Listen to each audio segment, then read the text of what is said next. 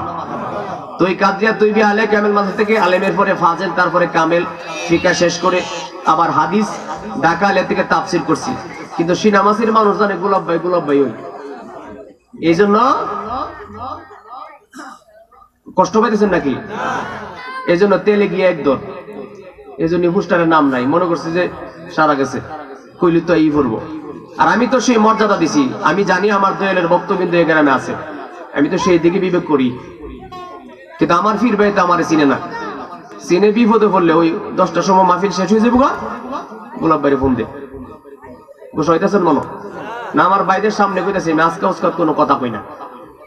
বাবাজিরা আমার, একটু হাদিসগুলি শুনবেন, শুনবেন। সাহাবায়ে কেরাম বলে, ইয়া রাসূলুল্লাহ, সেই 5টি ঘাট কি আপনি কি মেহেরবানি করে বলবেন? আমার রাসূল কই, সাহাবীরে, প্রথম ঘাট হলো তার মরণের সময়। চিৎকার করে বলেন আল্লাহু আকবার। এখানে এমন কোন মানুষ আছে মরণ লাগবে না? দ্বিতীয় ঘাট তোমার কবর, সুবহানাল্লাহ বলবেন না? তৃতীয় ঘাট তোমার হাসর, 4 নম্বর মিজান, 5 নম্বর ফুলসেরাত। সাহাবায়ে কেরাম শুনে চোখের পানি ছেড়ে কাঁদতে আরম্ভ করলেন, ইয়া রাসূলুল্লাহ, আপনি কি মেহেরবানি করে বলবেন মরণকালে কি হাল হয়? ইয়া রাসূলুল্লাহ, আপনি কি বলবেন? আমার নবী সরকারে দু জাহান নবী মুস্তাফা সাল্লাল্লাহু আলাইহি ওয়াসাল্লাম নুরানি চক্ষু মুবারকের পানি ছেড়ে ছেড়ে কান্দে। সাহাবীরে, ও সাহাবী, মরণের কথা যদি বলতে চায়, সাহাবীরে তোমরা বরদাস্তি করতে পারবে না। সাহাবী, মরণকালে মানুষের এত বেশি কষ্ট হয়। একটা জীবিত ব্যক্তিকে কোনো মানুষ যদি জীবিত অবস্থায় টেনে টেনে তার চামড়া করে ছিঁড়ে ফেলা হয়, যত বেশি কষ্ট লাগবে সাহাবী, তার চাইতে 70 গুণ বেশি কষ্ট হয়ে যাবে রে তার দেহের থেকে প্রাণ পাখি বাহির করার সময়। ওয়াজ বুঝেন? বুঝেন? বুঝলে সুবহানাল্লাহ, আলহামদুলিল্লাহ, কোন একটা কিছু বাইরে লইলে মনে। আমার নবীজির জবানে বলছেন যে একটা জীবিত বকটিকে জীবিত অবস্থায় টেনে টেনে চামড়াগুলি ছিঁড়ে ফেলার পরে যদি লবণ দেওয়া হয়, যত বেশি কষ্ট লাগবে তার চাইতে 70 গুণ বেশি কষ্ট হয় তার দেহের থেকে রূহটা বাহির করার সময়। চিৎকার করে বলেন না আল্লাহু আকবার। সাহাবায়ে কেরাম চোখের পানি ছেড়ে ছেড়ে কাঁদতে আরম্ভ করলেন, ইয়া রাসূলুল্লাহ, নবী গো, এত কঠিন যদি হয় মরণের সময়, আমরা কি করব, কোথায় যাব? আমার নবী কই, সাহাবীরে, শুধু তাই নয়, মালাকুল মউত আজরাইল যখন মানুষের সামনে হাজির হয়ে যায়, আজরাইলকে দেখার সঙ্গে সঙ্গে মানুষটার দেহের ভিতরে এমন একটা ভূমিকম্প শুরু হয়ে যায়। মানুষটা যদি ইমানদার না হয়, মানুষটা যদি অপরাধী হয়, তার কলিজাটা 7 বার উলটপালট হয়ে যায়।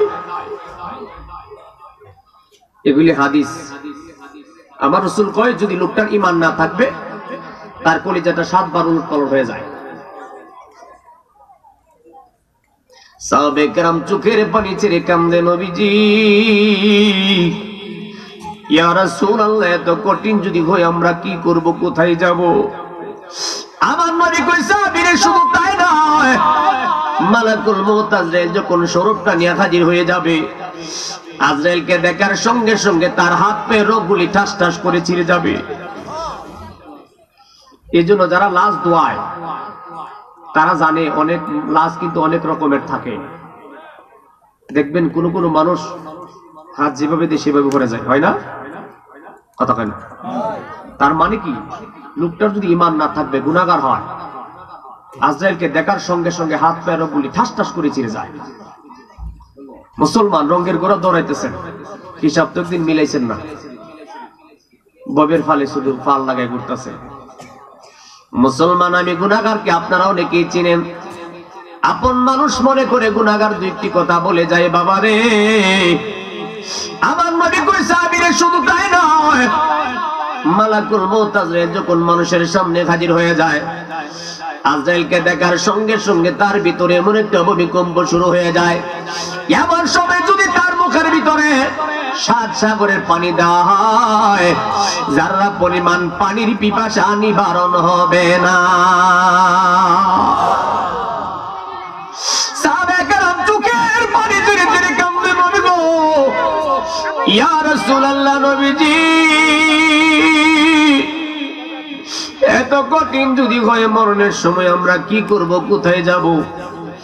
আমার নবী কই, সাহাবীরে, ওই মরণের কষ্ট থেকে যদি বাঁচতে চাও, আমি নবীজির কাছে একটা রাস্তা আছে, জোরে কন্যা সুবহানাল্লাহ। সাহাবায়ে কেরাম বড় খুশি হয়ে গেলেন, ইয়া রাসূলুল্লাহ, আপনি মেহেরবানি করে বলেন, হুজুর আপনি বলেন কোন কাজ করলে আমাদের মরণকালে কষ্ট হবে না, এটা আমাদের সবার দরকার আসেনি? আমার নবীজির পবিত্র জবান মোবারকে বলতেছেন, সাহাবীরে, মরণের কষ্ট থেকে বাঁচার জন্য আমার কাছে একটা রাস্তা আছে। আমরা কি সবাই এটা চাই? যদি চাই তাইলে পেছনে যে সমস্ত যুবক ভাইরা, ছোট মানুষ আপনারা চেয়ারে বসে আছেন, এটা এক ধরনের একটা বেয়াদবি হয়। আপনারা কষ্ট করে যদি ভালো লাগে মাহফিলের প্যান্ডেলের ভিতরে বসেন, আবার গোসা দিয়ে উঠতে যায় গানা। জবানটা গলে পড়ি না আল্লাহু আকবার, মায়ার সুরে পড়ি ইয়া রাসূলুল্লাহ। ও মুমিন মুসলমান, আমার প্যারা নবী সরকার দু জাহান নবী মুস্তাফা বলেন, সাহাবীরা শুনিয়া রাখো, আমি নবীর কাছে যে রাস্তা আছে, মরণের কষ্ট থেকে তোমরা যদি বাঁচতে চাও, যেই ব্যক্তি আমি নবীর মহব্বত ভালোবাসা অন্তরে পয়দা করে আমি নবীর পদাঙ্কন অনুসরণ করিয়া যেই ব্যক্তি প্রত্যেক দিন ফজরের নামাজ পড়তে পারবে, সাহাবীরা আমি রাসূল তোমাদেরকে শুভ সংবাদ দিলাম, মহব্বতে ফজরের নামাজ পড়ার কারণে তার মরণকালে কষ্ট হবে না। এখন সবাই খুশি মনে বলেন ফজরের নামাজ দরকার আসেনি? আছে? সাহাবে কেরাম বলে ইয়া রাসূলুল্লাহ, নবী গো, ফজরের নামাজ পড়লে যদি মরণকালে কষ্ট না হয়, জবান থেকে ওয়াদা দিলাম নবী গো, পৃথিবীর জমিনে যতদিন বেঁচে থাকবো আর কোনদিন ফজরের নামাজ ছাড়ব না। আমাদের দরকার আসেনি? সবাই বলেন। সাহাবে কেরাম বলে ইয়া রাসূলুল্লাহ, মরণের কথা শুনলাম, আপনি যদি মেহেরবানি কবরের একটু বর্ণনা দিতেন, যেহেতু এটা কবরবাসীর মাহফিল। ও মুসলমান, কবর কারে কই শুনিয়ালো, আমার নবী হাদিস শরীফে কি কইছে? সাহাবে কেরাম বলে ইয়া রাসূলুল্লাহ, কবরে মানুষের কি হাল হয় আপনি যদি মেহেরবানি করে বলতেন। আমি এখন যে হাদিসটা বলতেছি এটা মিশকাত শরীফের সালাত অধ্যায়ের আসরের নামাজের অধ্যায়ের হাদিস। মনোযোগ আছে আপনাদের? সবাই বলেন না। এরা দুষ্টামি করো না, দূরে যাও। মাহফিলে যারা আছে তাই ইনশাআল্লাহ যথেষ্ট। কারো ভালো লাগলে ভিতরে আসবে, কারো ভালো না লাগলে আসবে না, কিন্তু জোর করার দরকার নাই, দুষ্টামি করবে না। প্যারা নবী সরকার দু জাহান নবী মুস্তাফার হাদিস শরীফ মিশকাত শরীফের সালাত অধ্যায়ের আসরের নামাজের অধ্যায়ের হাদিস। আমার নবী কই সাহাবীরে, ও সাহাবী তোমরা বেশি বেশি করে আসরের নামাজ পড়ো, ও সাহাবীরা তোমরা বেশি বেশি করে আসরের নামাজ পড়ো। সাহাবীরা কই ইয়া রাসূলুল্লাহ, নবী গো, আসরের নামাজের জন্য কেন তো বেশি বেশি তাগিদ দিতে লাগলেন? আমার নবী ডাক দেয়া কই সাহাবীরে, খবর জানো না, খবর জানো না রে। ও সাহাবী তোমরা শুনিয়া লও, যেই কবরে তোমার মা থাকবে না, তোমার বাবা থাকবে না, দুনিয়ার কোন বন্ধু বান্ধব কেউ তোমার কবরে থাকবে না, একাকিনী যখন তোমাকে কবরের ভিতরে দেওয়া হবে, কবরে তোমার আপন বলতে যখন কেউ থাকবে না, ওই কঠিন কবরে যখন তোমাকে রাখা হবে, এমন সময় তুমি যদি দুনিয়ার জমিনে বেশি বেশি করে আসরের নামাজ পড়তে পারো, তোমার কবরে জাব সওয়ালের কোনো চিন্তা থাকবে না।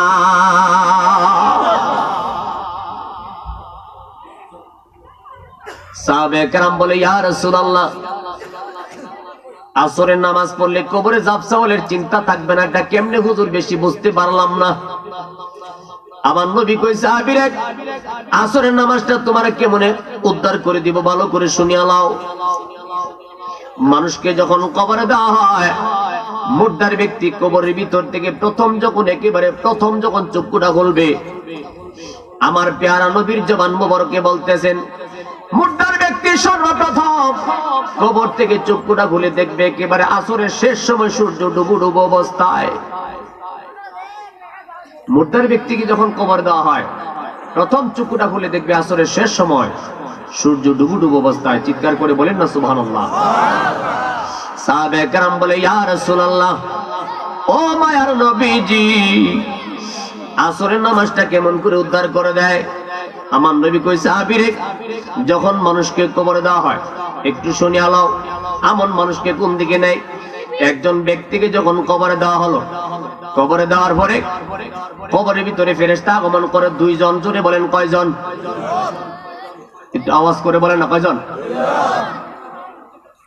ফেরেশতাদের নাম কি? মুনকার, নাকির। বলেন না মুনকার। মুনকার হলো নেগেটিভ, নাকির হলো পজিটিভ, মুনকারের কাজ হলো নবীর উম্মতকে পরীক্ষা করা, নাকিরের কাজ হলো নবীর উম্মতকে সাহায্য করা। জোরে কন্যা সুবহানাল্লাহ। যখন মুর্দার ব্যক্তিকে কবরে দেওয়া হয়, ওই দুইজন ফেরেশতা কবরে আপনাকে আইসাই হুট করে প্রশ্ন করবে না, ফেরেশতারা আপনাকে তুলে ধরে বসাবে, আওয়াজ করে বলেন না আল্লাহু আকবার। ফেরেশতারা তুলে ধরে বসাবেন। বসার ধরনটা কেমন? হাদিস শরীফে এসেছে, আমার নবী কয় যেই ব্যক্তিটা হবে ইমানদার, যার মুখের মধ্যে দাড়ি থাকবে, লোকটাকে সুন্দর করে তুলে ধরে বসায়। জোরে কন্যা মারহাবা। এখন যার মুখে দাড়ি আছে, দাড়ি থাকলে নে সম্মান কইরা, দাড়ি না থাকলে কই দইরা। বুঝতে হইছেন? কষ্ট পাইছেন? দাড়ি থাকলে দাড়ির দইরা। কিন্তু যাদের মুখে দাড়ি থাকবে না, ফেরেশতারা কেন দূরে তারে হুট করে বইব? যারা এটা চাই না দাড়ি রেখা দিও। মুসলমান মনে মনে প্রশ্ন আসতে পারে, হুজুর জীবনে তো কত আর শুনছে, এই কত তো আর শুনি নাই, এগুলি জানা দরকার আছে না নাই? বাবাজি আমার প্যারা নবী ফরমান, ও সাহাবী শুনে আলো, যখন ব্যক্তিকে কবরে দেওয়া হলো, এমন সময় ফেরেশতা জিগায় মান রাব্বুকা, বলো তোমার প্রভুকে। এমন সময় ব্যক্তি পড়ে আমি নামাজ পড়ি, কন্যা সুবহানাল্লাহ। মুনকার কই জিগায় কি আর কয় কি বেটারে কই মান রাব্বুকা, এবারে তুমি নামাজ পড়ো, সুবহানাল্লাহ কইতেন না? এমন সময় পানির ব্যবস্থা না থাকলে তায়াম্মুমের বিধান আসেনি, কতক্ষণ না? আল্লাহু আকবার, আল্লাহু আকবার নিয়ত যখন করেছে, সঙ্গে সঙ্গে নাকির চিৎকার মারছে মুনকার।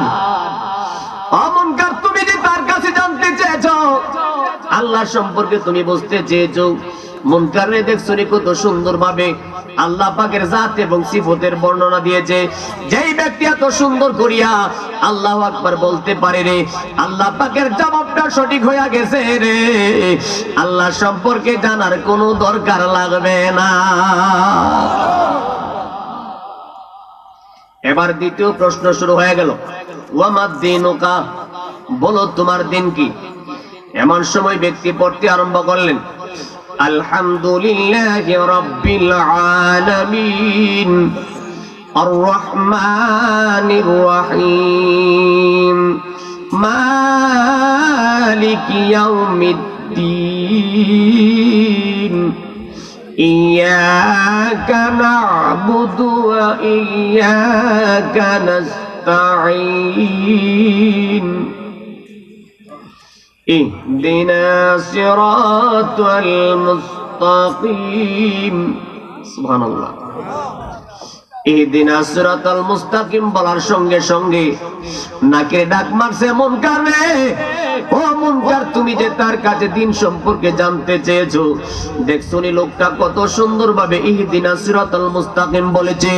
এরা মুনকার শুনিয়া নাও, যেই ব্যক্তি এত সুন্দর করে ইহদিনা সিরাতাল মুস্তাকিম বলতে পারে, অবশ্যই লোকটা দুনিয়ার জমিনে দিনের প্রতি কায়েম ছিল, অবশ্যই লোকটা দুনিয়াতে নামাজে ছিল। মুনকার রে, দিন সম্পর্কে জানার কোনো দরকার লাগবে না, তার দিনের জবাবটা পরিষ্কার ভাবে সঠিক হয়ে গেছে।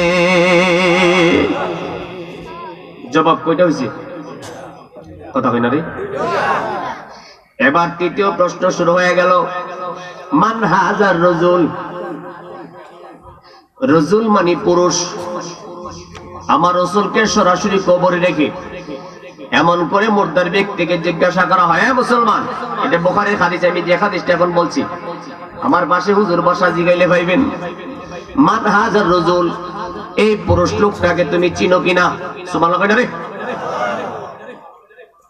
আমার রাসূলকে দেখায়া সরাসরি জিজ্ঞাসা করা হবে, মান হাজার রজুল, এই পুরুষ লোকটাকে তুমি চিনো কিনা? এই রাসূলকে তুমি চিনো কিনা? আল্লাযী বুইসা ফিকুম, যাকে তোমাদের মাঝে প্রেরণ করা হয়েছিল। সুবহানাল্লাহ। মনোযোগ নাই, হুজুর কন্যা সুবহানাল্লাহ। আরে আমি না অসুস্থ, গলা ভাঙ্গা, আপনারা তো ভাঙ্গা না, জোরে কন্যা সুবহানাল্লাহ। এমন করে যখন প্রশ্ন শুরু হয়ে গেল, ওই ব্যক্তি সুন্দর করে পড়তে আরম্ভ করলেন, আত-তাহিয়াতু লিল্লাহি ওয়াস-সালাওয়াতু ওয়াত-তাইয়্যিবাত আসসালামু আলাইকা আইয়ুহান নাবিয়্যু সুবহানাল্লাহ। আপনার কি কষ্ট হইতাছে? আমার পেয়ারা নবী সরকারে দু জাহান নবী মুস্তাফা ফরমান, এমন করে যখন ব্যক্তি বলতে লাগলো তখন ফেরেশতা ডাক দেয়া বলতেছে, নাকি ডাক দেয়া কই মুনকার, ও মুনকার তুমি যে তার কাছে জানতে চেয়েছো আমার নবী সম্পর্কে, দেখছো নি কত সুন্দর ভাবে আইয়ুহান নাবিয়্যু আমার নবীকে কত পরিষ্কার ভাবে দেখায়া দিছে। আরে মুনকার শুনে নাও, যেই ব্যক্তি এত সুন্দর করে আমার রাসূলকে চিনাইতে পারে রে, তার সকল জবাব সঠিক হয়ে গেছে রে, তাকে আর কোনো প্রশ্ন করার দরকার লাগবে না। আমার নবী ফরমান, যেই ব্যক্তি আসরের নামাজি হইয়া যাইব, কবরের মধ্যে তাকে এইভাবে আসরের নামাজটাতে উদ্ধার করে দিব। মাহফিল তো এটা কবরের, এই জন্য কবরের ওয়াজ বেমজা লাগতেছে মনে। আমার পেয়ারা নবী ফরমান, আসরের নামাজটা তোমার কবর থেকে উদ্ধার করে দিবে। এখন আপনারা নিজের বিবেক থেকে বলেন, আসরের নামাজ দরকার আসেনি নাকি? 1 বছর পরে কয়েক লাখ টাকা খরচ করে একটা মাহফিল করলাম, কবর বাসী স্মরণে শেষ। হ্যাঁ, মনে মনে কব হুজুরের দাওয়াত ইসলাম বালা কথা লাগে, অন্যদের কথা কম। 1 বছর পরে লাখ লাখ টাকা খরচ করে মাহফিল করে নেবেন, আর নামাজ রোজার দরকার? উত্তর দেন না, বুঝেননি? উত্তর দেন, বুঝবে মজুই লাগতেছে। মুমিন মুসলমান, রঙের গুড়া দৌড়াইতেছো, হিসাব তো মিলায়া চাইলা না। যেদিন তোমার রশিদে টান দিবে, একটা চিকন কথা বলে যায়, মনে রাখবেন, আকাশের মধ্যে, পৃথিবীর মধ্যে, আসমানের মধ্যে যখন বাতাস থাকে, যদি কোনো মানুষ ঘুরি আকাশের মধ্যে ওড়ায়, বাতাস যতক্ষণ থাকবে আপনার ঘুড়িটা বাতাসের মধ্যে উড়বে যদি রশি থাকে। কিন্তু একটা কথা মনে রাখবেন, যখন বাতাস বন্ধ হয়ে যায় আপনার রশিতে টান দেওয়া লাগবে না, নিজে নিজেই জমিনে পড়ে যাবে। মানে কইতাছি, তরিকার মানুষ কিছু বিবেক করেন কি কইতাছি। যখন বাতাস থাকবে না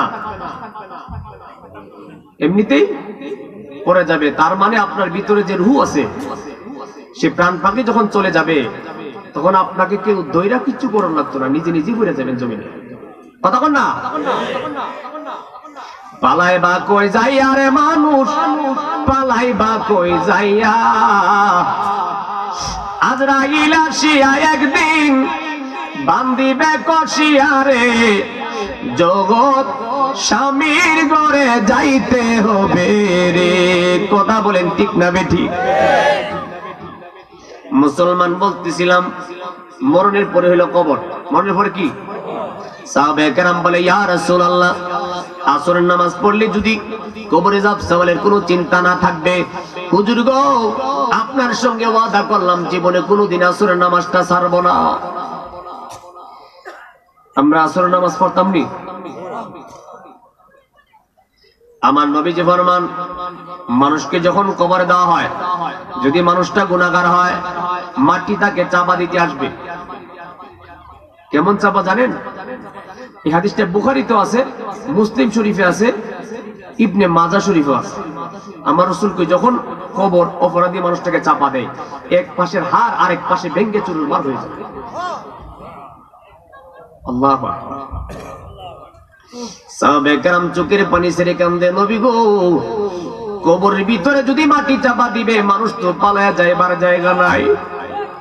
ইয়া রাসূলুল্লাহ, মাটি যদি চাপা দিবে মানুষ পালায়া যাইবার জায়গা নাই, কোথায় যাবে, কি করবে? আমার নবী ডাক দেয়া কই, সাহাবীরে শুনিয়া লও, শুনিয়া লও, কবরের মাটির চাপা থেকে যদি বাঁচতে চাও, আমি নবীজির কাছে একটা রাস্তা আছে রে, জোরে কন্যা সুবহানাল্লাহ। সাহাবায়ে কেরাম বলে, ইয়া রাসূলুল্লাহ, কোন কাজ করলে মাটি তাকে চাপা দিবে না? আমার প্যারা নবী ফরমান, যেই ব্যক্তি দুনিয়ার জমিনে প্রত্যেক দিন যোহরের নামাজ পড়তে পারবে, আমি রাসূল শুভ সংবাদ দিলাম, যোহরের নামাজ পড়ার কারণে ওই মাটি তাকে চাপা দিবে না। এবার বলেন তো, যোহরের নামাজ দরকার আসেনি? মরণের পরে কবর, কবরের পরে হাসর, সাহাবায়ে কেরাম বলে, ইয়া রাসূলুল্লাহ, মেহেরবানি করে যদি হাসরের একটু বর্ণনা দিতেন। আমার প্যারা নবী ফরমান, ও সাহাবী তোমরা শুনে নাও, হাসরের ময়দানে এমন একটা কঠিন ভয়াবহ রূপ ধারণ করবে, সেদিন কেউ কারো আপন হবে না রে। মানুষের চোখের পানি, নাকের পানির দ্বারা, পেরেশানির দ্বারা গামতে গামতে সাঁতার হয়ে যাবে, সেটা আবার তাদের দেহের মধ্যে শুকাবে, আবার সাঁতার হয়ে যাবে, আবার শুকাবে।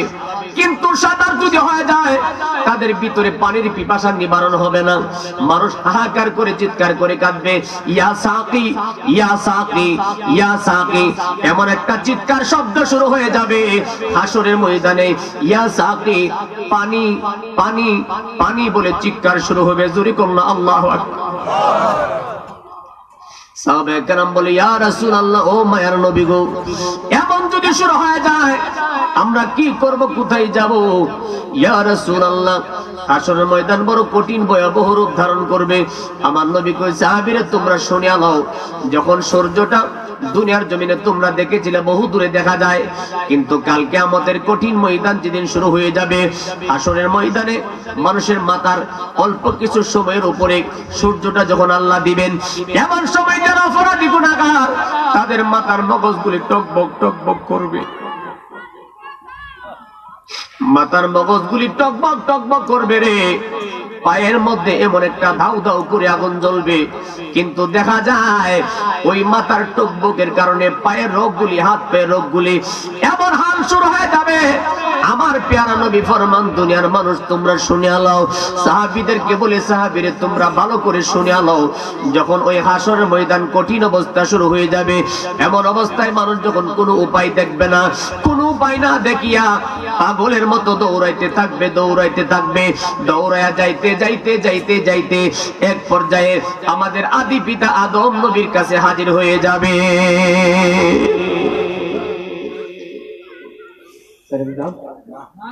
কেউ ছেড়ে দিতাম? আমাদের আদি পিতা আদম নবীর কাছে হাজির হয়ে যাবে। এমন সময় সমস্ত মানব দানবের দল যায় বলবে, ওগো বাবা আদম, আপনি তো আমাদের আদি পিতা, আপনি মেহেরবানি করে আমাদের একটু দোয়া করেন না, হাসরের ময়দানে বড় কঠিন মুসিবতে পড়ে গেলাম। এমন সময় আমাদের আদি পিতা আদম নবীর জবানে বলবেন, রাব্বি নাফসি, রাব্বি নাফসি, আল্লাহ গো, আমি আমার নফসকে নিয়ে বড় পেরেশানির ভিতরে আছি। হে মানব দানবের দল, আমি তোমাদের কোনো উপকার করতে পারবো না, অন্যথায় তোমরা চেষ্টা করিয়া দেখো। আওয়াজ করে কি আল্লাহু আকবার বলবেন না? সমস্ত মানব দানবের দল সেখান থেকে যখন ব্যর্থ হয়ে চলে আসবেন, যাইতে যাইতে জাতির পিতা ইব্রাহিম নবীর কাছে হাজির হয়ে যাবে। আল্লাহর পয়গম্বর হযরত ইব্রাহিম আলাইহিস সালামের কাছে হাজির হয়ে ডাক দিয়া বলবে, ওগো বাবা ইব্রাহিম, আপনি তো আমাদের জাতির পিতা, বাবা গো, হাসরের ময়দানে জীবনটা বাঁচাইতে পারি না, আপনি মেহেরবানি করে আমাদের জন্য একটু দোয়া করেন না, মেহেরবানি করে একটু উপকার করেন।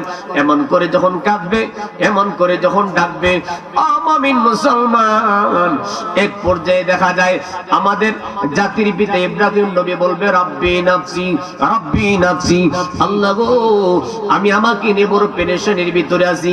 ও মানব দানবের দল, আমি তোমাদের কোনো উপকার করতে পারবো না, যাও তোমরা অন্যথায় যায় চেষ্টা করিয়া দেখো। এমন সময় মানব দানবের দল দৌড়ে যাইতে যাইতে যাইতে যাইতে জলিল কদর পয়গম্বর মুসা কালিমুল্লাহর কাছে হাজির হয়ে যাবে। মেহেরবানি করে বলেন না আল্লাহু আকবার। জলিল কদর পয়গম্বর মুসা নবীর কাছে হাজির হয়ে যাবে।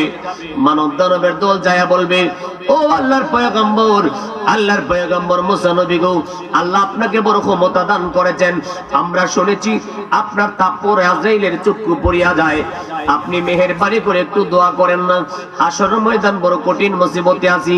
এমন করে যখন বলবেন, জলিল কদর পয়গম্বর মুসা নবী বলবে, রাব্বি নাফসি, রাব্বি নাফসি। এমন করে যখন চোখের পানি ছেড়ে কাঁদবে, সমস্ত মানব দানবের দল দৌড়াইয়া যাইতে যাইতে যাইতে যাইতে আল্লাহর একজন জলিল কদর পয়গম্বর সর্বশেষে ঈসা নবীর কাছে হাজির হয়ে যাবে। সুবহানাল্লাহ। আল্লাহর পয়গম্বর হযরত ঈসা নবীর কাছে যখন যাবে, আল্লাহর পয়গম্বর ঈসা নবী বলবে, রাব্বি নাফসি, রাব্বি নাফসি। কিন্তু মানব দানবের বলবে, হুজুর, দুনিয়াতে নাম শুনছি আপনার, আল্লাহ বড় ক্ষমতা দিছিল, কবরের পারে গেলে কোন বীজ নিলা বলে মরা মানুষ জিন্দা হয়ে যেত, সুবহানাল্লাহ। কিন্তু মরা মানুষ জিন্দা হয়ে যেত, আপনি কোন বীজ নিলা বললে? আল্লাহ আপনাকে বড় পাওয়ার দিছিল, ক্ষমতা দিছিল। হুজুর আপনি মেহেরবানি করে একটু দোয়া করেন না, হাসরের ময়দানে বড় বিপদে আছি, একটু দোয়া করেন। আল্লাহর পয়গম্বর ঈসা নবী ডাক দেয়া কয়, ওরে মানব দানবের দল, যত নবীদের কাছে যাই বা যার কাছে যাও না কেন, আজকে তোমাদেরকে কেউ কোনো উপকার করতে পারবে না। তবে তোমরা তো জানো না রে, আমি নবুয়তের মালা তৈয়া সাদে কি আর নবীর প্রেমের মালা গলায় লাগাইছি। ও মানব দানবের দল, যাও তোমরা সামনে যাইতে থাকো, যাইয়া দেখো আল্লাহর একজন পয়গম্বর লিওয়ায়ে হামদের নিচে সেজদার ভিতরে পড়ে ইয়া রাব্বি হাবলি উম্মতি, সুবহানাল্লাহ না? এমন সময় হযরত ঈসা আলাইহিস সালাম ডাক দেয়া বলতেছে, তোমরা সামনে যায় দেখো আল্লাহর একজন পয়গম্বর সেজদার ভিতরে পড়ে পড়ে ইয়া রাব্বি হাবলি উম্মতি উম্মতি বলে বলে কান্দে। ও মানব দানবের দল, তোমরা যদি তার কাছে যাইতে পারো রে, আল্লাহ জাতের কসম করে বলতে পারি রে, একটা মানব দানবের দলও খালি ফিরবা না। সমস্ত মানব দানবের দল পাগলের মতো দৌড়ায় যাইতে যাইতে আমার পেয়ারা নবীজির কাছে হাজির হয়ে যাবে। জোরে কন্যা সুবহানাল্লাহ। আমার নবীজির কাছে যাইয়া চোখের পানি ছেড়ে ছেড়ে কাঁদবে, ডাক দেয়া বলবে, ইয়া রাসূলুল্লাহ, ইয়া হাবিবাল্লাহ, নবী গো, দুনিয়াতে নাম শুনছি, কোনোদিন চোখে দেখি নাই। আমার নবীর এমন কিছু আশেক থাকবে, এমন কিছু পাগল থাকবে, আমার রাসূলকে দেখার সঙ্গে সঙ্গে পাগল পারা হয়ে যাবে। ইয়া রাসূলুল্লাহ, দুনিয়াতে আপনার জন্য কত কাঁদছি নবী গো, দুনিয়াতে কত কাঁদছি আপনাকে এক নজর দেখার জন্য। আজকে হাসরের ময়দানে কত নবীদের কাছে গেলাম, কেউ তো আমাদের কোনো উপকার করতে পারে না। ইয়া রাসূলুল্লাহ, আজকে যদি আপনার দরবার থেকে খালি ফিরে যায়, আমরা কার দুয়ারে দাঁড়াইবো? ইয়া রাসূলুল্লাহ, আপনার কথা মনে হইলে দুনিয়াতে কাছে পাইলে নিরা লাই গো নবী, পাইলে নিরা লাই, পাইলে নিরা, আমি নূর কদমে চুমু খাবো, চরণে তুলি মাখবো গায়, পাইলে নিরা,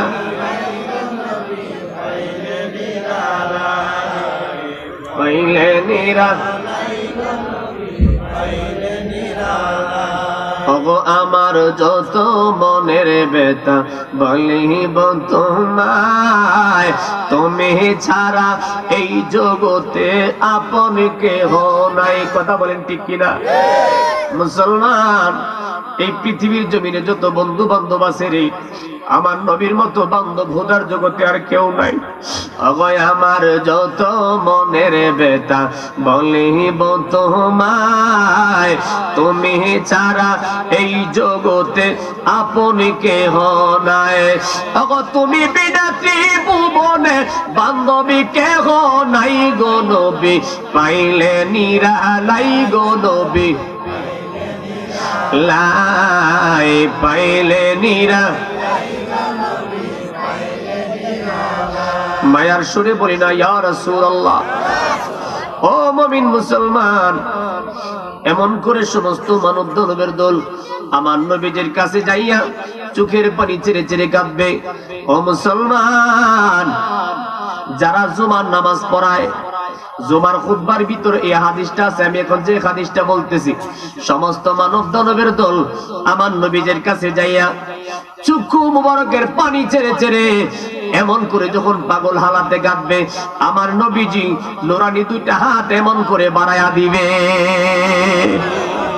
আমার প্যারা নবী দুইটা হাত মুবারক বাড়াইয়া চক্ষু মুবারকের পানি গড় গড় করে ছেড়ে কাঁদবে, আর ডাক দেয়া বলবে, উম্মত আইরে আয়, আমার বুকে আয়, আমার কোলে আইরে।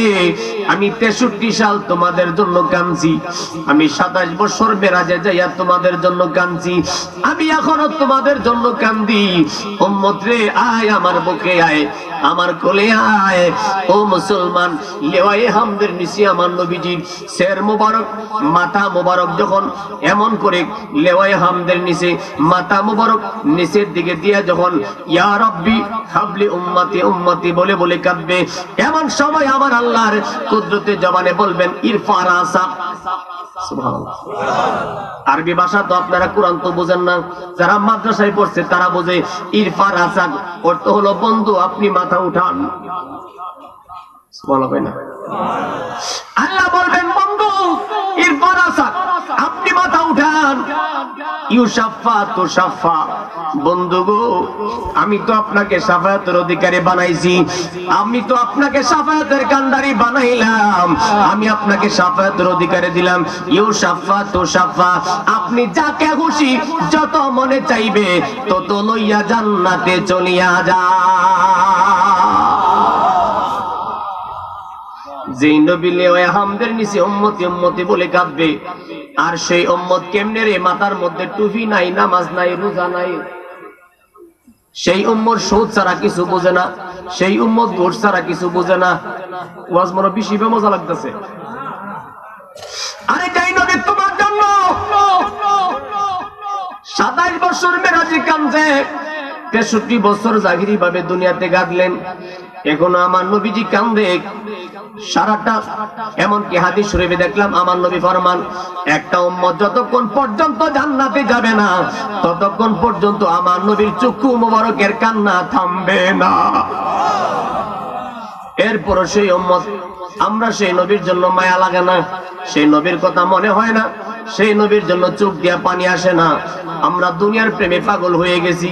বাবাজি রে, এই কবরবাসীর স্মরণে আপনারা মাহফিল করেছেন, আপনারা বড় ধন্য, আপনারা বড় ভাগ্যবান। তবে কবরবাসীর স্মরণে মাহফিল করা এটা আপনাদের শুধু লাভ নয়, কবরবাসীর লাভ এবং আপনার জনম জনম আউলিয়া আওলাদের ভিতরে যারা আসবে তাদেরও লাভ। জোরে কোন সুবহানাল্লাহ। বলো হুজুর প্রমাণটা কেমনে?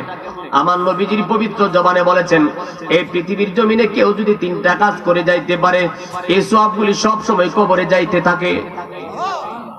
সুবহানাল্লাহ।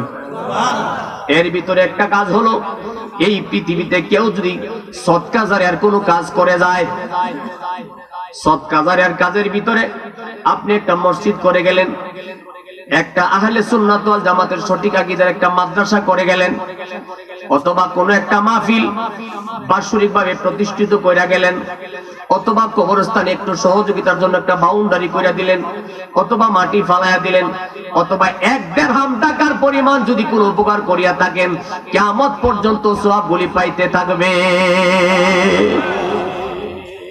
দ্বিতীয় নাম্বার হলো আমার নবী ফরমান, এই পৃথিবীতে কেউ যদি কোনো নেক সন্তান রেখে যায়, অর্থাৎ কোনো হক্কানি আলেম যদি কেউ বানায়া যায়, এই আলেম যত নেক আমল করবে তার আওলাদগুলি কবর থেকে পাবে।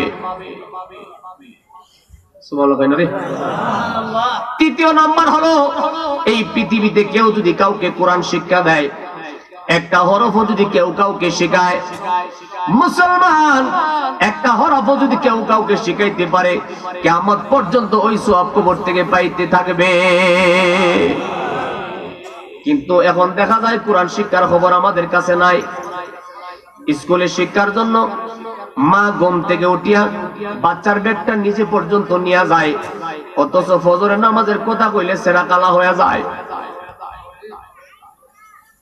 আপনারা বেশি বেমজা লাগতেছে, আওয়াজে বুঝতেছেন? ও মুসলমান, আপনি যে কোরআন তেলাওয়াত ভালো লাগে না, আপনার যে নামাজ পড়তে ভালো লাগে না, আপনি কি একবার হিসাব মিলাইয়া চাইছেন? কোরআন তেলাওয়াতের দ্বারা দুনিয়াতে রহমত, কবরের মধ্যেও শান্তি পাওয়া যায়। বাবাজি আমার, আমি আর বেশি বিরক্ত করব না, অল্প সময়ের মধ্যে বিরানি ভাইয়া যাইবেন, দুয়ার ব্যবস্থা হইয়া যাইতেছে। শেষ কথাটা জানায় দেয়, মরণের পরে হলো কবর, কবরের পরে হাসর, হাসরের পরে কি? মিজান। কইতাম নি মিজানের কথা। সাহাবায়ে কেরাম বলে, ইয়া রাসূলুল্লাহ, নবী গো, মিজানের পাল্লার ঘাটে মানুষের কি হাল হবে আপনি যদি মেহেরবানি করে বলতেন। আমার নবী কইছে, সাহাবীরা, মিজানের পাল্লার ঘাটে মানুষের এমন একটা হাল শুরু হয়ে যাবে, সেদিন কেউ কারো আপন হবে না। মা সন্তান থেকে দূরে চলে যাবে, সন্তান মা থেকে দূরে চলে যাবে, স্বামী স্ত্রী থেকে দূরে চলে যাবে, স্ত্রী স্বামী থেকে দূরে চলে যাবে, বন্ধু বন্ধু থেকে পালিয়ে যাবে, বন্ধু বন্ধু থেকে পালিয়ে যাবে। এমন কঠিন অবস্থা শুরু হয়ে যাবে। আমার প্যারা নবী সরকারে দু জাহান নবী মুস্তাফা সাল্লাল্লাহু আলাইহি ওয়াসাল্লাম বলতেছেন, ও সাহাবীরা তোমরা শুনিয়া লও, ওই মিজানের পাল্লার ঘাটে একটা নেকির জন্য সন্তান মার কাছে যায় বলবে, মা গো, ও মা, দুনিয়াতে তুমি আমারে না খায়া খাওয়াইছো, আজকে একটা নেকি দাও, কোন রকম মিজানের পাল্লাটা ভারী করে চলিয়া যায়। মা বলবে, দূরে যাও, এটা সম্ভব না। চিৎকার করে বলেন না আল্লাহু আকবার। মা সন্তানকে ডাক দিয়া বলবে, সন্তান, দুনিয়াতে না খায় আমি তোমারে খাওয়াইছি, এমন মাঘ মাসের শীত যখন আইছে রে বাজান, যখন তুমি ছোট ছিলা, তোমারে যখন আমি শোয়া রাখতাম, ডান দিকে প্রস্রাব করে দিলে আমি মা তোমারে বাম দিকে রাখতাম, বাম দিকে প্রস্রাব করে দিলে আমি মা তোমারে বুকের উপরে রাখছি। ও সিনামাসির মুসলমান, এক কথা বলে কোনো কিচ্ছা কাহিনী নয়। আমি যতক্ষণ আলোচনা করতেছি সবগুলি হাদিস শরীফ। আমার নবী ফরমান, মা চোখের পানি ছেড়ে ছেড়ে কাঁদবে, সন্তান রে, দুনিয়াতে আমি না খায়া তোমারে খাওয়াইছি, যখন তোমারে ডান দিকে রাখলে বাম দিকে নিতাম, বাম দিকে প্রস্রাব করলে আমি বুকের উপরে রাখছি, আবার যখন বুকের উপরে প্রস্রাব করে দিছো, আমি মা তো রাগ করে তোমারে ফালায়া দেই নাই। বাজান রে, আজকে একটা নেকি দেও, আমি কোন রকম পারি দিয়া যায়। এমন করে যখন কাঁদবে, সন্তান মা থেকে দূরে পালিয়ে যাবে। চিৎকার করে কন্যা নাউজুবিল্লাহ। ও মুমিন মুসলমান, জীবনে কত ভাবে কত রঙের ঘোড়া দৌড়াইছেন। এমন সময় সাহাবায়ে কেরাম চক্ষু মুবারকের পানি ছেড়ে ছেড়ে কান্দে, ডাক দেয়া বলবে, নবী গো, ইয়া রাসূলুল্লাহ, ইয়া হাবিবাল্লাহ, এমন কঠিন অবস্থা শুরু হয়ে গেল, আমরা কি করব, কোথায় যাব? আমার প্যারা নবী ডাক দেয়া কয়, ও সাহাবীরে, তোমরা শুনে রাখো, স্ত্রী যখন স্বামীর কাছে যাবে, স্বামী স্ত্রীর কাছে যাবে, স্ত্রীর কাছে স্বামী যাবে, যায় বলবে, স্বামী গো, আপনার জন্য দুনিয়াতে আমি কত কষ্ট করছি, আপনাকে আমি বড় পেরেশানি করিয়া সেবা যত্ন করিয়া খানা পিনা খাওয়াইছি, আজকে একটা নেকি দেন, আমি কোন রকম মিজানের পাল্লাটা পারি দিয়া যায়। স্বামী কইব, ভালোই নি, আপনি চিনি না। মুসলমান কই আছে? স্বামী স্ত্রীর কাছে যাবে, যায় বলবে, বিবি গো, তোমার সুখের জন্য দুনিয়াতে আমি কত কষ্ট করছি, না খায়া তোমারে খাওয়াইছি, ফুটলাইন না তোমারে দিছি, আমার আব্বা আম্মারে দিছি না। এমন মানুষ আছে না নাই? সৌদি আরবের কম্বল তোমারে ঘুম পাড়াইছি, আমার আব্বা আম্মারে বাঙ্গা গরো রাখছি। এমন মানুষ আছে না নাই? আপনাদের আওয়াজে বোঝা যায় বড় বিপদে পড়ে রইছেন। একদিন মাটির ভিতরে তবে গোরে মন আমার, কেন বান্ধ ধালান ঘর। ঠিক না বেটি? রে মন আমার, কেন বাঁধ ধালান ঘর। মুসলমান ভাই, মূল আলোচনাটা শেষ করে দিয়ে যায়। আমার নবী প্যারা নবী ফরমান, এমন করে স্বামী স্ত্রী থেকে পালিয়ে যাবে, স্ত্রী স্বামী থেকে পালিয়ে যাবে, বন্ধু বন্ধু থেকে পালিয়ে যাবে, কেউ কারো সেদিন আপন হবে না। যখন পাগল পারা হয়ে চিৎকার করে হাহাকার করবে, সাহাবায়ে কেরাম বলে, ইয়া রাসূলুল্লাহ, আমরা কি করব, কোথায় যাব? আমার প্যারা নবী ফরমান, ও সাহাবী, ওই মিজানের পাল্লাটা যদি বাড়ি করতে চাও, আমি নবীর কাছে একটা রাস্তা আছে। জোরে কইতেন না? সাহাবায়ে কেরাম বলে, ইয়া রাসূলুল্লাহ, আপনি মেহেরবানি করে বলেন কোন কাজ করলে গো মিজানের পাল্লাটা ভারী হয়ে যায়। আমার নবী ডাক দিয়া কইছে, সাহাবীরা, যেই ব্যক্তি কষ্ট করিয়া বড় পরিশ্রম করিয়া প্রত্যেক দিন মাগরিবের নামাজি হইয়া যাইব, আমি নবীর পদাঙ্কন অনুসরণ করবে, যেই ব্যক্তিরা হবে ঈমানদার, যেই ব্যক্তিরা হবে মুমিন, ওই মুমিন ব্যক্তি যখন মাগরিবের নামাজি হইয়া যাইব, তার মিজানের পাল্লা ভারী হয়ে যাবে। এখন সবাই বলেন তো, মাগরিবের নামাজ দরকার আসেনি? মন থেকে কইছেন না বিপদে পড়ে কইছেন? জবান খুলে বলেন, মাগরিবের নামাজ দরকার আসেনি? ওরে নামাজে নামাজিকে সরল পথে আনতে পারে নামাজে। এটা আমার গান নয়, আল্লাহ কোরআনে কইছে ইন্নাস সালাতা তানহা আনিল ফাহশাই ওয়াল মুনকার। এই আয়াতের অর্থ হলো নামাজে নামাজিকে সরল পথে আনতে পারে। নামাজ তোমাকে অশ্লীল কাজ থেকে বিরত রাখবে। এটা কার কথা? সবাই স্বীকার করেন না কার? আশেকের নামাজ পড়া, রুকু আর সিজদা করা, আমি তো বিলীন করা তার ভিতরে। ওরে যে নামাজে নবীজি নাই সেই নামাজ তোর হবে না রে। ঠিক না ঠিক? ওরে যে নামাজে নবীজি নাই সেই নামাজ তোর হবে না রে। নামাজে নামাজিকে সরল পথে আনতে পারে নামাজে। আওয়াজ করে বলেন না আল্লাহু আকবার। সাহাবায়ে কেরাম বলে ইয়া রাসূলুল্লাহ কোন কাজ করলে মিজানের পাল্লাটা ভারী হয়ে যায়? আমার নবী কই যে এই ব্যক্তি মহব্বতে মাগরিবের নামাজি হয়ে যাইব তার মিজানের পাল্লাটা ভারী হয়ে যাবে। সিনামাসির মুসলমান, টিয়ারার মুসলমান, আশেপাশে যত গ্রাম থেকে আপনারা হাজির হয়ে গেলেন, জবান খুলে বলেন তো মাগরিবের নামাজ দরকার আসেনি? এবার মরণের পরে হলো কবর, কবরের পরে হাসর, হাসরের পরে মিজান, মিজানের পরে ফুলসেরাত, ফুলসেরাতের বিবরণ দিয়ে আপনাদেরকে নিয়ে মোনাজাত করে ফেলবো। আর টেনশন করার কোনো দরকার নাই। সাহাবায়ে কেরাম বলে ইয়া রাসূলুল্লাহ, ও মায়ার নবী গো, ফুলসেরাতের বিবরণ যদি আপনি মেহেরবানি করে দিতেন। আমার নবী কই সাহাবীরে ফুলসেরাতটা হবে ৩০,০০০ বছরের রাস্তা। কত? ৩০,০০০ বছরের রাস্তা। সুবহানাল্লাহ। এবারে ডন নাই, ও ডন নাই, এলে কিছু সুবহানাল্লাহ কোন আস্তাগফিরুল্লাহ। ৩০,০০০ বছর রাস্তা ছোট লাগছে? এগুলো হাদিস শরীফ মিয়া।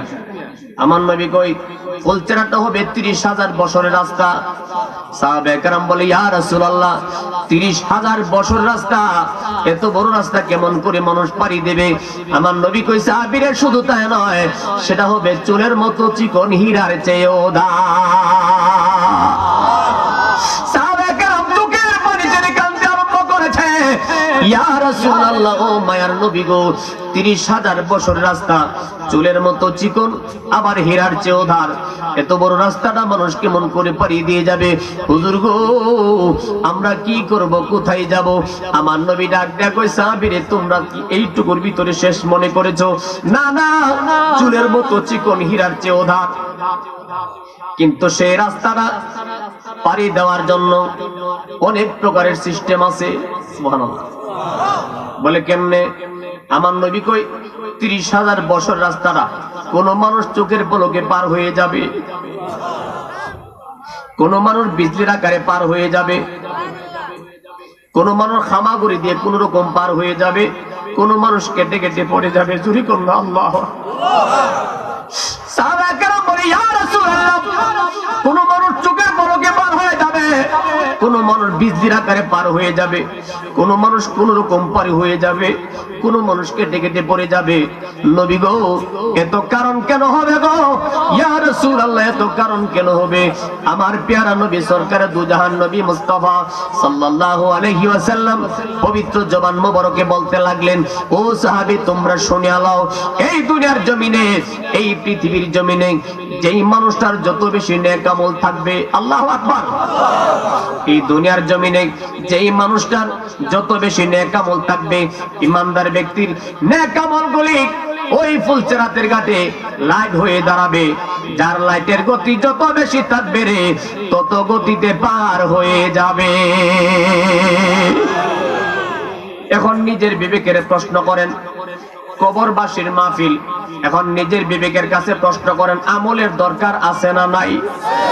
কারণ আপনি ইমানদার, আপনি সুন্নি মুসলমান, আপনি ইমানদার, আপনি সুন্নি মুসলমান। এখন যদি আপনি আমল থেকে একবারে দূরে চলে যান, কিন্তু আমার নবীর হাদিস মানা হইল নি।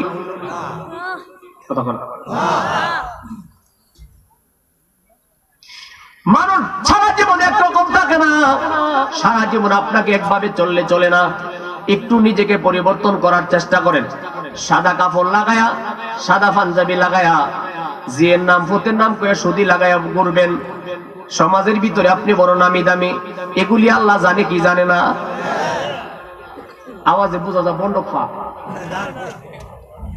গোষ্ঠ হইতেছে আপনারা না? আমার ওয়াজ জোর বেমজা, যারা চিনে এরা তো জানে। ওই আপনি যদি সাদা কাপড় লাগায়া, সাদা পাঞ্জাবি লাগায়া সুন্দর করে টং টং করে রাস্তা দিয়ে হাঁটবেন, সুদি লাগায়া তৈরি রাখছেন, আপনি তো জানেন না মুসলমান, আপনার এই টাকা আপনাকে জাহান্নামে নিয়ে যাবে। টাকা মানুষকে জান্নাতে নেই, টাকা মানুষকে জাহান্নামেও নেই।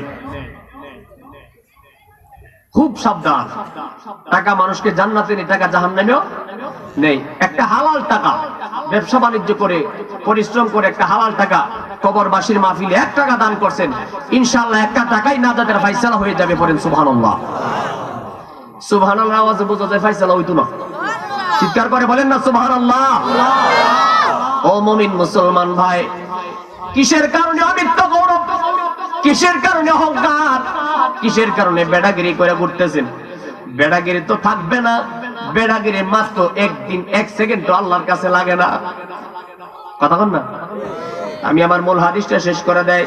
সাহাবায়ে কেরাম বলে, ইয়া রাসূলুল্লাহ, নবী গো, 30,000 বছর রাস্তা চুলের মতো চিকন, হীরার চেয়েও ধার, এটা কেমন করে কি হাল হবে? আমার নবী কই, সাহাবীরে, ওই রাস্তাটা চোখের পলকে পার হওয়ার জন্য আমি নবীজির কাছে একটা রাস্তা আছে, জোরে কন্না সুবহানাল্লাহ। সাহাবায়ে কেরাম বলে, ইয়া রাসূলুল্লাহ, কোন কাজ করলে গো চোখের পলকে পার হওয়া যায়? আপনি মেহেরবানি করে বলেন। আবু দাউদ শরীফের হাদিস।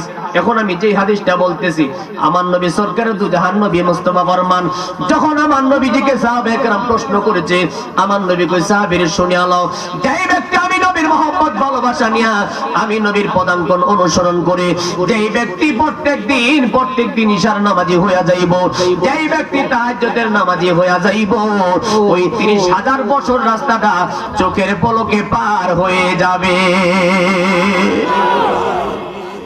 এখন বলেন তো, ইশার নামাজ দরকার আসেনি? অনেক মুসলমান আছে এশার আযান কোন সময় কইতো পারে, কারণ কইব কেমনে? খলাফারা দাঁড়িয়ে আপ কইছে এটা কইছে এটা কোনছেন উত্তর জানা, এত বড় খলাফারা দাঁড়িয়ে এটা এইভাবে আযান যে হইতেছে হবো না, কিন্তু মনে মনে কইব তো বেমজ ওয়াজের লাগি তোমার আনছিলাম। মুসলমান, এ কথাগুলি আমার না রে, এ কথাগুলি আমার না। যেদিন মালাকুল মউত আজরাইল সামনে দাঁড়াইব, সেদিন বুঝবারে মুসলমান, দিনটার সময়টা তুমি কই কাটায়া গেলা। যদি কবরে যাইতে হয় মনে করেন, তাইলে আল্লাহর হস্তে মসজিদ থেকে পুরান জুতা তো অনুরোধ, নতুন জুতা নিয়েন না। যদি কবরে যাইতে হয় মনে করেন, আরেকজনের ফসল নষ্ট করবেন না। যদি কবরে যাইতে হয় মনে করেন, সত্য কথার আরেক কারো মিথ্যা কথা বলবেন না। যদি কবরে যাইতে হয় মনে করেন, মিথ্যাটারে আরেকবারের কাছে বড় করে বলবেন না। যদি কবরে যাইতে হয় মনে করেন, নিজের দল বড় করার জন্য, দলকে শক্ত করার জন্য সত্য কথাকে মিথ্যা বলবেন না। যদি কবরে যাইতে হয় মনে করেন, আমি গুনাহগারের কথাটি যদিও বেমজা লাগতেছে, একটা কথা মনে রাখবেন, আপনি যদি ইমানদার হন, ইমানদারের বৈশিষ্ট্য কোনোদিন সুদ খাওয়া হইতে পারে না, ইমানদারের বৈশিষ্ট্য কোনোদিন ঘুষ খাওয়া হইতে পারে না। ইমানদার ব্যক্তি সুদ খায় না, ইমানদার ব্যক্তি ঘুষ খায় না, ইমানদার ব্যক্তি পরে নষ্ট করে না, ইমানদার ব্যক্তি কোনোদিন জুলুম করে না, ইমানদার ব্যক্তি বিনা কারণে পরের মাথার মধ্যে বাড়ি দেয় না, ইমানদার ব্যক্তি কোনোদিন মিথ্যা কথা বলতে পারে না। এই স্বভাব যদি আপনার ভিতরে থাকে, আপনি শুরুতে নামদারি মুসলমান, হাকিকতে আপনি বেঈমান। গুষণ বেজারণ কিচ্ছু করার নেই। এবার শেষ কথা জানাইয়া দেই, কটা বাজে হুজুর? দৌড়া করে লাই থেকে শুরু করছি কিনা? জবান হলে একটু জিকির করি, আল্লাহ আল্লাহ আল্লাহ আল্লাহ আল্লাহ। পাগল মন একবার ভাবলি না রে, তোর হইব রে মরণ। মারহাবা আল্লাহ তুই মরিলে সঙ্গের সাথী পাবি না একজন রে। পাগল মন একবার বাপ লিহিনা রে তোর হইব রে মরণ আল্লাহ আল্লাহ আল্লাহ আল্লাহ আল্লাহ আল্লাহ মনরে হঠাৎ একদিন আজরাইল ফাঁসি দিবে তোমার গলে নিয়ে যাবে তোমার পরাণ পাখি ও মনরে মাশাআল্লাহ মনরে হঠাৎ একদিন আজরাইল ফাঁসি দিবে তোমার গলে নিয়ে যাবে তোমার পরাণ পাখি মনরে আল্লাহ আল্লাহ আল্লাহ আল্লাহ মরে সঙ্গের সাথী পাবি নায়ক যৌবনে রে পাগল মঙ্গল একবার ভাবলি না রে তোর হইব রে মরণ আল্লাহ আল্লাহ আল্লাহ আল্লাহ আল্লাহ আল্লাহ আল্লাহ আল্লাহ লা ইলাহা ইল্লাল্লাহু মুহাম্মাদুর রাসূলুল্লাহ সবাই পড়ি সাল্লাল্লাহু বাবারা দোয়া হয়ে যাবে ইনশাআল্লাহ দোয়ার সময় কাছে আইছে তবে একটু জিকির করার ইচ্ছা ছিল কিন্তু আপনাদের আওয়াজে সারা দন্ড আমার লাগি বালা কারণ আপনাদের একটু জজবা থাকলে আমি চেষ্টা করতাম আমার কিন্তু গলাতে আওয়াজ আয় না হেরা কথাও কোন বাবারা শেষ কথাটা বলি শুনেন আল্লাহর জলিল কদর পয়গম্বর হযরতে ঈসা আলাইহিস সালাম একটু খেয়াল করেন হযরতে ঈসা আলাইহিস সালাম তিনি আমার প্রিয় নবীজির প্রতি ঈমান এনে উম্মত হওয়ার জন্য আল্লাহ পাকের দরবারে ফরিয়াদ করেছেন তিনি এই জগতে আবার আসবেন এই কথার ভিতরে সুন্নি নাই ওহাবি নাই সবাই জানে এবং মানে চতুর্থ আসমানে আছেন তিনি আবার আসবেন আমার নবীর উম্মত হবেন সেই একজন জলিল কদর পয়গম্বর হযরতে ঈসা আলাইহিস সালাম তিনি মানব জগতের ভিতরে ওনার জামানায় মানুষ দুনিয়াতে কিভাবে চালাকি করে কিভাবে বাটপারি করে শিক্ষা দেওয়ার জন্য শাসন করার জন্য হযরত ঈসা আলাইহিস সালাম একদিন তার উম্মতদেরকে ডাকলেন উম্মতদেরকে ডাকিয়ে বলতেছে তোমরা মিথ্যা কথা কইও না তোমরা হারাম খাইও না আল্লাহর প্রতি বিশ্বাস রাখবা অনেক কিছু বুঝাইলেন বুঝানোর পরে তারপরে হযরত ঈসা আলাইহিস সালাম দাওয়াতের কাজে যাবেন এমন সময় বলতেছে আমি দাওয়াতের কাজে যাব আমার সঙ্গে তোমরা কেউ যাইবা এমন সময় একজন ব্যক্তি দাঁড়াইলেন কই হুজুর আমি আপনার সঙ্গে যাব কই ঠিক আছে চলো খুব খেয়াল করবেন অনুরোধ করছি আপনাদের কাছে এই কথাটা বলি দোয়াটা করব কই ঠিক আছে চলো আমার সাথে গেলেন হুজুর বলতেছে আমি খুজরা শরীফ থেকে রেডি হয়ে আসতেছি তুমিও তৈরি হয়ে আসো এই লোকটা তৈরি হয়ে আসলেন হযরত ঈসা আলাইহিস সালাম খুজরা শরীফ থেকে তৈরি হয়ে আসলেন এবং ঈসা আলাইহিস সালামের সঙ্গে একটা থলির ভিতরে 3টা রুটি ধরে বলো কয়টা 3টা রুটি ওই লোকটা বলতেছে ইহুদি কইতেছে হুজুর আপনার হাতে কি কই এটার মধ্যে কিছু খানা আছে বহু দূরে সফরে যাব যদি খিদা লাগে খাইতে হবে কই ঠিক আছে হুজুর আমার কাছে দেন ঠিক হইছে আমার কাছে দেন কারণ হুজুররা যদি কোনো জায়গায় ফিশাবটা কোনো জায়গায় যায় ভক্ত মুরিদানে ব্যাগ নেয় না না এটা একটা সম্মান তো হুজুর আমার কাছে দেন ঠিক আছে তার কাছে দিছে দেওয়ার পরে যাইতে যাইতে যাইতে যাইতে বহু দূর যাওয়ার পরে যখন পেটে ভীষণ খিদা কয় হুজুর পেটের খিদা আর সহ্য হচ্ছে না আপনি খানার ব্যবস্থা করেন কয় আচ্ছা ঠিক আছে একটু ভালো একটা জায়গার মধ্যে বসো বসলেন খানা পিনার 3টা রুটি কয় নাও তুমি একটু খাও আর আমি একটা খাই দুইজনে 2টা খাইলেন আর আছে কয়টা একটা এটা হযরত ঈসা আলাইহিস সালাম রাখিয়া দিলেন ইহুদিকে হুজুর এটা কই আবার বহুদূর গেলে যদি পেটে খিদা লাগে তাহলে 50% করে দুজনে একটু খায়া একটু পানি খামো কিন্তু তাইলে যে একটা রুটি খাইছে এটা খায়া তাইলে সুসুম সুসুম গেছে না তো আরেকটা মাসলা মনে রাখবেন, যারা আল্লাহর ওলি, যারা আল্লাহর পয়গম্বর, জাগরি ভাবে তাদের চক্ষু ঘুমায়, অন্তর ঘুমায় না। সুবহানাল্লাহ কয় না? চক্ষু ঘুমায়, অন্তর ঘুমায় না। তো ঈসা আলাইহিস সালাম, ইহুদিও শুইছে, ঈসা আলাইহিস সালামও বিশ্রাম করতেছে, কিন্তু একটু বিশ্রাম করার পরে ওই দিনে রুটি দেখাইছে। কি করছে? লোভ কারে কয়, আর লোভী মানুষকে কি করে? রুটিটা যখন খাইয়া ফেলাইছে, তো ঈসা আলাইহিস সালাম জাগ্রত হয়ে বলতেছে, চলো যাই। কেউ রুটিটা কই? কই হুজুর আমি তো জানি না। নাউজুবিল্লাহ কইতেন না? তাই নিয়ে খাইছে, তাই নিয়ে কইতেছে আমি জানি না। এমন কিছু মুসলমান আমরা নাই মনে করছে?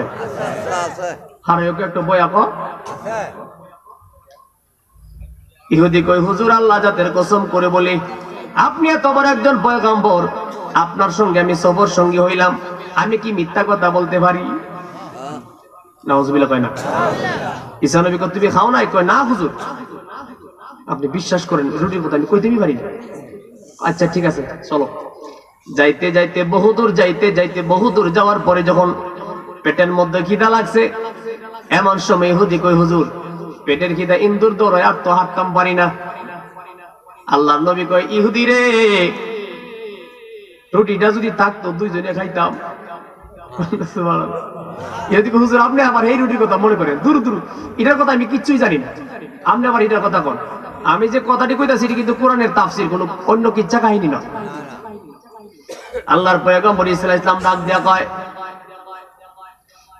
এই রুটিটা যদি থাকতো রে, দুইজন যদি অল্প অল্প কিছু খাইতাম, পানি দিয়া খাইলে একটু জীবনটা বাঁচতো। হুজুর আপনি আল্লাহর একজন নবী, আপনার সঙ্গে মিথ্যা কথা বলা যায় না, আপনি সত্য করে বলছি রুটির খবর আমি জানো না। আচ্ছা ঠিক আছে। আবার যাইতে যাইতে বহুদূর গেলেন, বহুদূর যাওয়ার পরে বিরাট বড় একটা বালুর চরের দিকে গেলেন। যাইয়া হযরত ঈসা আলাইহিস সালাম একটু দাঁড়াইলেন। ইহুদিকে, হুজুর এই বালুর চরের মধ্যে আপনি দাঁড়াইলেন কেন? কত কথা কইল, একটু চুপ থাকো। দাঁড়ায়া এমন করে 3টা বালুর স্লুপ দিলেন, অর্থাৎ গ্রামের ভাষায় যেটা রেকর্ড টাল।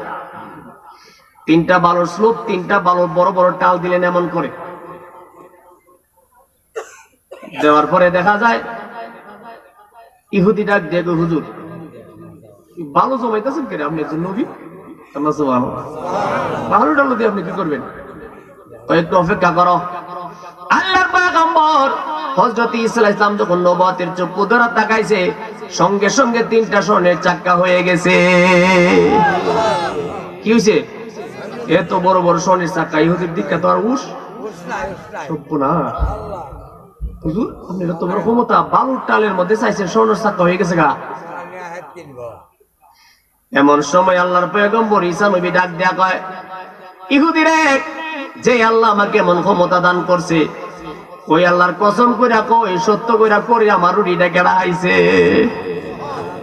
হুজুর আপনি আবার এই রুটির কথা কই, রুটির কথা আমি কইতেই পারি না। কনা নাউজুবিল্লাহ। কই হুজুর পেটের মধ্যে খিদা। এমন সময় তাকায়া দেখতেছে জঙ্গলের পাশ দিয়ে সুন্দর সুন্দর হরিণ দৌড়ায়া যায়। ঈসা নবী কয়, কি রে এগুলি কি দেখা যায়? হুজুর হরিণ। কয় হরিণের গোশত খাইতে কেমন? হুজুর যে মজা। আসলে আমাদের দেশে যদিও হরিণ নাই, কিন্তু আমরা শুনছি হরিণের গোশত নাকি অনেক স্বাদ। কই হুজুর হরিণের গোশত যে মজা, কত খাইবি? হুজুর হামু মারি, হরিণ জায়গা জঙ্গল দিয়ে আমি গোশত খামু কেমনে? সুবহানাল্লাহ কইন। কষ্ট হইতেছে আপনারা? আল্লাহর পয়গম্বর ঈসা নবী ডাক দেয়া কই, ইহুদি রে, তোর পেটে বড় খিদা, হরিণের গোশত খাইতে তোর মনে চাই। কই হুজুর মনে চাইতাছে মানে? যদি কোনো লাইন গার্ড করতেন ভালোই আছে। আল্লাহর পয়গম্বর ঈসা নবী জঙ্গলের দিকে তাকায়া, হরিণের দিকে তাকায়া নবুয়তের হাত দিয়ে এমন করে ডাক দিল, ওরে বনের হরিণ, আমি আল্লাহর নবী ঈসা নবী তোমাকে আহ্বান করলাম, তুমি চোখের পলকে আমার সামনে হাজির হয়ে যাও। আহ্বান করতে দেরি হয়েছে, ওই হরিণের জঙ্গল থেকে হরিণটার সঙ্গে সঙ্গে সামনে হাজির হয়ে গেছে। এখন আপনারা বলেন, ঈসা নবী বড় নাকি আমার নবী বড়? আওয়াজ একটু বোঝা যায় কোন জাতের উত্তর দিবেন। ঈসা নবী বড় নাকি আমার নবী বড়?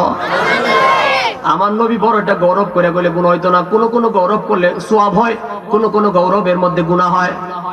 আমরা আখিরি জামানার নবীর উম্মত, এটা আমাদের গৌরব। এই গৌরবের ভিতরে আল্লাহ খুশি, কন্যা সুবহানাল্লাহ। কিন্তু ধন সম্পদ দিয়ে গৌরব করলে আল্লাহ নারাজ হয়ে যায়। ওয়াজ বুঝেননি আপনারা? মুসলমান আল্লাহর পয়গম্বর ঈসা নবী নবুয়ত দ্বারা ডাক দিলেন, বনের হরিণ সামনে হাজির হয়ে গেল।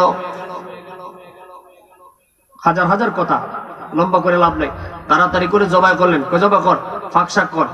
জবাই করলেন, ফাঁকশাক করলেন। খানা শুনেছে কই খা, ফারায় কোতে খা, তুই যা খাই তারস, যা খাই তারস তুই খাই আলো। ইচ্ছা মতে ফারায় কোতে খাওয়াইছে।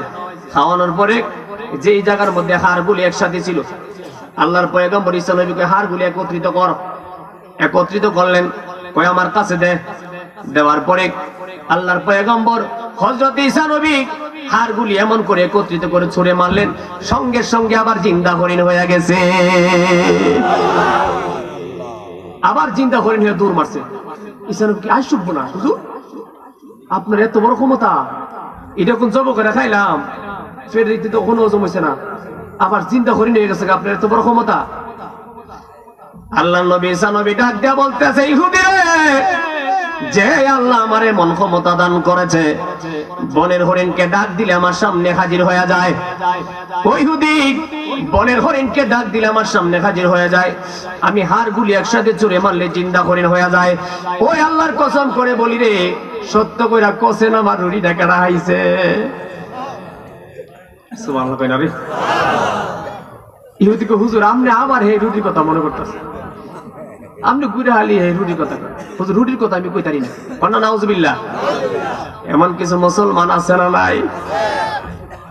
শোনো ও মুমিন ভাই, কেউ রোবে না, একদিন হবে আগের ফানা। কথা কোন ঠিক কিনা? বাবা যে আমার শান করলে লম্বা হয়ে যাইব, আমি আমার মূল কথাটা শেষ করে দেই। কথাটা যখন কইছি, শেষ ফিনিশিংটা দরকার আছে। আল্লাহ নবী হযরত সুলাইমান নবী ডাক দেয়া কয়, কি রে? হযরত ঈসা নবী কয়, যে আল্লাহ আমারে এমন ক্ষমতা দান করছে, ওই আল্লাহর কসম করে বলছি, সত্য কইরা কসেন আমার রুটিটা কেনা খাইছে। জোরে কন্যা সুবহানাল্লাহ। ইহুদি হুজুর আপনি আবার এই রুটির কথা কোন? করে সত্য করে কইছি, আল্লাহর কসম আমি কইতারি না। কইতারস না? কয় আচ্ছা ঠিক আছে। হযরত ঈসা আলাইহিস সালাম ডাক দেয়া কয়, আচ্ছা ঠিক আছে। ইহুদি কো, হুজুর এই সোনের চাকাটি কি করবেন? সুবহানাল্লাহ। কি করতাম? হুজুর আপনি জানেন তনে, তুই একটা নিগে আরেকটা আমি নিগে। হুজুর আরেকটা? ঈসা নবী কয়, যে আমার রুটিটা খাইছে তারে যদি পাইতাম তারে দিয়া দিতাম। সুবহানাল্লাহ কইনা রে। আরে বাবা, এগুলো কোরআনের ওয়াজ দিছে তো আমার শেষ লাইতে আইনা। জালা জোরাই না, জালা জোরাই না রে, আরে ও নবীর আগুন রে, জালা জোরাই না, জালা জোরাই না রে। আওয়াজ করে বলেন না আল্লাহু আকবার। ঈসা নবী ডাক দেয়া কয়, যে আমার রুটিটা খাইছে তারে যদি পাইতাম তারে দিয়া দিতাম। ওন ইহুদি খুশি মুসি খায়। কিছে হুজুর? আর কিছে কস না হুজুর? আর কি কয়াস না হুজুর? আর কি কই হুজুর, রুটিটা আমি তো খাইছি। চিৎকার করে বলেন নাউজুবিল্লাহ। কি কইছে? ইহুদি কই, কথা কইলি কি? এর আগে আমারে কইছত, আমার নবী হিসেবে মানছত, আবার আমারে স্বীকার করছত, আল্লাহর কসম দিছত, কইছত তুই খাইছত না। এই আমাদের দেশের এক প্রকার মৌলবী আছে রে, তারা আল্লাহর কসম দেয় কিন্তু হাকিকতে নবী মানে না। নবী যদি মানতো তাহলে নবী সব কিছুই মানতো। কথা না? ঈসা নবী কই, তুই আমার নবী মানছত, আবার আল্লাহর কসম দিছত, তুই কইছত খাইছত না, এখন আবার কি কস? তা এমন নাফরমান যার ভিতরে থাকে, এমন নাফরমান ব্যক্তি কোনদিন নবীদের সঙ্গে হইতে পারে না। যাও অভিশাপ দিলাম তোরে, যা। এই তিনটাই তোরে দিয়া দিলাম। চিৎকার করে বলেন আল্লাহু আকবার। আল্লাহর পয়গম্বর ঈসা নবী কয়, তুই যে আমার সঙ্গে আইছত, আমার সঙ্গে সময় দিছত, আমি তো আল্লাহর নবী, আমি তো বেইনসাফি করতে পারি না। যা তোরে খুশি হইয়া দিলাম, তিনটা চাক্কা ওই তোরে দিয়া দিলাম, জোরে কোন সুবহানাল্লাহ। ইহুদি স্বর্ণের 3 চাক্কা পায়া খুশি রাউস নাই, বলে রহুল নবীজিরা মন চিন্তা কর চাক্কা 3টা পায়ালিস, কষ্ট হইতাছে ওই চাক্কা 3টা পায়ালিছে আপনার জিডে খুঁজের বহুকার চিনা মন চিন্তা। 3 চাক্কা নিয়ে যায়, মনের ভিতরে খুশি। যাইতে যাইতে যাইতে যাইতে সিনা মাছের পরে গেল নাম কি ওই দিকে দিকে, এরপর একটা বিল আছে না কোন দিকে জানি, আর রাতের বহু অন্ধকারে গুনাগুনি যখন তাইনে যাইতেছে, আরেক দল আসিনি রাতের বেলায় কাম করে, কথা কোনা রে আপনার এলাকাত না থাকলে তো বালা। হ্যাঁ দয়াল রে তোর প্রেম জালা আমি পুইরা হইছি কালা রে, আমার অন্তরে জলে বিচ্ছেদের জ্বালা, ওরে শাহ কামালের প্রেম জালা আমি পুইরা হইছি কালা রে, আমার অন্তরে জলে বিচ্ছেদের জ্বালা। মোহব্বতে কন্যা আল্লাহু আকবার। 3 চাক্কা নিয়ে তাইনে যায়, যাইতে যাইতে গভীর নিশি অন্ধকারে হেই ফাটি লাগল ভাই আলাইছে। 3 টাকাতে ভাই এখন কি অত রাইতে করতেছো, বুঝে আনতে আছি, তোমার কি হইছে? সুবহানাল্লাহ, তোমার কি আমি আনতে আছি, অসুবিধা কি?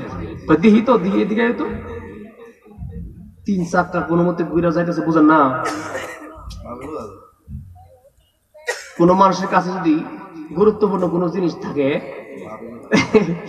তাইলে পুলিশ দেখলে অথবা যে কোনো অন্য দেখলে তার ভিতরে একটু দুধুর মধুর কথা কর, তো কুচি মুচি খাইতেছে ঢাকায় এরে কইতেছ অতটা দেখি দেখি, তো জানতে আছি তোমরা কাম তোমরা করো, আমি আমার কামে আছি। জোরে কোন না আল্লাহু আকবার। ডাকাতের মনের ভিতরে সন্দেহ হয়েছে, মনের ভিতরে মাল আছে, দিকে দিকা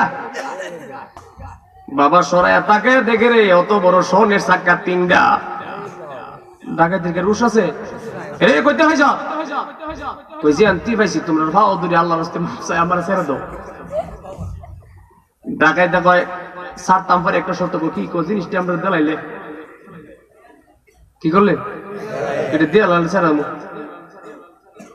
ইহুদি ডাক দেয়া কয় জীবন যদি যায় তবু 3 চাক্কা ছাড়তাম না। আর ডাকাইতে কয় ছাড়তাম না, কেমনে ছাড়ন লাগে ওষুধ আমরা তো আছে।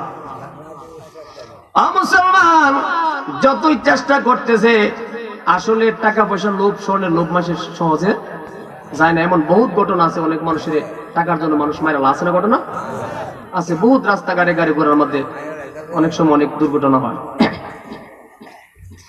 ইহুদি ডাক দেয়া কয় এই চাক্কা গুলি আমি দিতে পারি না, আমি বড় কষ্ট করে আনছি। তুই কষ্ট করে আনছো জানতেছি না আমরা কি জোরাজোরি করতেছে, দে না। না দেওয়ার পরে একজন ডাকাত হঠাৎ করে কই এমনি নেওয়া যেত না, কই কি কো সারলা, কি কইছে সারলা, আর দেরি নাই, এমনি ওই যে লোভে ভাব, কথা কন লোভে ভাব পাবে মৃত্যু। বাবা মাহফিল তো মানুষ এজন্যই করে, একটু আমল আখলাক পরিবর্তন হইবার লাগে, কিছু শিখবার লাগে, বুঝবার লাগে। আরে মুসলমান চোখের পলকে মানুষটাকে দুনিয়া থেকে বিদায় করে দিল, আর 3 ডাকাতের 3 স্বর্ণের চাক্কা পায়া বড় খুশি, আনন্দিত হয়ে হাঁটতেছে যাইতেছে, মনে মনে করে জীবনে আর ডাকাতি করা লাগতো না, যে চাক্কা পাইছি আর লাগতো না।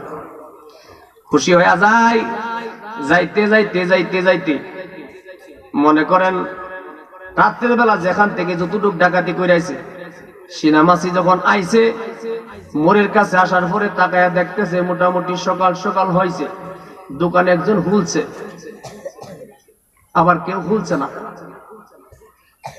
উদাহরণ বলতেছি, মাইন্ড করেন না।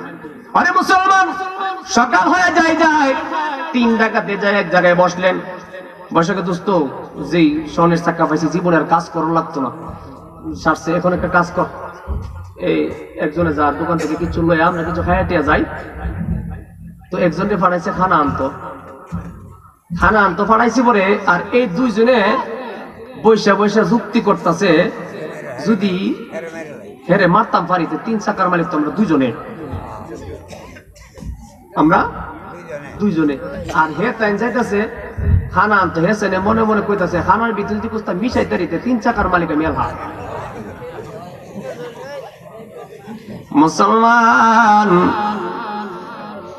ওই লুকিয়ে যায়া খানার ভিতরে 20-30 মিশাইয়া রুটি লইয়া আইতাছে আর এই দুজনে বুদ্ধি করে লাগছে আবার লগে লগে শুরু করবে তুমি মাথা বুদ্ধি ঠিক নাই আর আইতে দিরিছে পরে বর্তা করে লিছে ওই যে লোভে পাপ পাপী মৃত্যু বাবাজিরা আমার লোভে পাপ পাপী মৃত্যু এই লোক শেষ এখন হে দুইজনে কইতাছে কি রে এত কষ্ট করে রুটি আনছে আচ্ছা খাইলা থাকলে ফির খাই হয়ে যায় আর খুশি হইয়া খাইছে খুশি হয়ে মইরা রইছে ওয়াজ বুঝছেননি তাহলে আমার ওয়াজের উদ্দেশ্য হলো যতই মানুষ চালাকি করুক বাটপারি করুক কিন্তু ওলিদের সঙ্গে নবীদের সঙ্গে চালাকি করে কেউ বাঁচতে পারে না দ্বিতীয় হলো লোভে কোনোদিন মানুষকে উপকার করে না ধ্বংস করে শেষ কথা হলো আমার একজন ভাই আমার কাছে কানাকানি বলছিল একটা দোয়ার বিষয়ে কথা বলার জন্য আমি দোয়ার বিষয়ে একটা কথা বলে যাই না হলে কইব হুজুরে কইছিলাম হুজুরে কইছে না তবে আমার নবীজি দোয়ার ব্যাপারে খুব মনোযোগ দিয়ে এই কথাটা একটু শুনবেন আমার নবীজি হাদিস শুনুন ক্বালা রাসূলুল্লাহ সাল্লাল্লাহু আলাইহি ওয়াসাল্লাম সায়াকুনু ফি হাযিহি উম্মাতুন কওমু ইয়াতাদুনা ফি তুহুরি ওয়াদ দুআ আমার নবীজি ফরমান সায়াকুনু ফি হাযিহি উম্মাতুন কওমু ইয়াতাদুনা ফি তুহুরি ওয়াদ দুআ আমার নবীজি ফরমান আমার উম্মতের মধ্যে একদল থাকবে তারা দোয়া নিয়ে টানা হেসরা করবে বাড়াবাড়ি করবে ফি তুহুরি ওয়াদ দুআ দোয়া হচ্ছে পবিত্র কাজ উত্তম কাজ চিৎকার করে বলেন সুবহানাল্লাহ এটা আবু দাউদ শরীফের হাদিস আমি এখন যে হাদিসটা বলছি তাহলে আমার নবীজি কই দোয়া হলো উত্তম কাজ পবিত্র কাজ এখন যারা বলে দোয়া লাগবে না তারা নবীর হাদিসের বিরুদ্ধে গেল কিনা কতক্ষণ আর নবীর হাদিসের বিরুদ্ধে যারা কয় তারা নবীকে অস্বীকার করা হইল কিনা আর নবীকে যারা অস্বীকার করলো সে বেঈমান কিনা মাসলা বুঝেন এবার আসেন বাংলা কথা কয় এই পৃথিবীর জমিনে যত নবীগণ আছে তারা আল্লাহর কাছে দোয়া করছিনি আমার নবীজি হাত তুলে দোয়া করছিনি মা আয়েশা সিদ্দিকা রাদিয়াল্লাহু তাআলার হাদিস শরীফ আছে যে মা আয়েশা সিদ্দিকা রাদিয়াল্লাহু তাআলা বলেন আমি রাত্রি গভীর নিশীথে অনেক সময় আমি দেখতাম হুজুরকে আমি ঘরে পাই না দেখতাম প্রিয় নবীজি আব্বা আমার কবরের পাশে দাঁড়ায় দাঁড়ায় কাঁদতেন আর দোয়া করতেন করেন না সুবহানাল্লাহ আমার নবী হাত তুলে দোয়া করছিনি সাহাবীরা করছিনি এখন আসেন আমাদের এই দেশে যারা ইসলাম পয়দা করছে বাবা শাহজালাল রাহমাতুল্লাহ আলাইহি শুরু করে আমাদের ঐতিহ্যবাহী মাসিয়াতা দরবার শরীফের এমন সারা বাংলাদেশে যত ঐতিহ্যবাহী দরবারের পীর মাশায়েখগণ আছে তারা হাত তুলে দোয়া করছিনি জবাব দেন তাহলে যারা হাত তুলে দোয়া করে আল্লাহর ওলিরা আল্লাহর ওলি হয়ে গেছে যে আল্লাহর ওলিগণ হাত তুলে দোয়া করে ওলিগণ ওলি হয়ে গেছে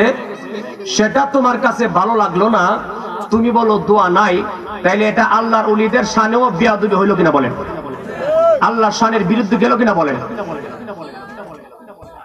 এরপরে শেষ কথা হচ্ছে দোয়া ব্যাপারে আল্লাহ পাকের কুদরতের জবানের একটা বাণী আছে আল্লাহ ফরমান আল্লাহুম্মা উহিব্বু হাসলাতান মিন আবদি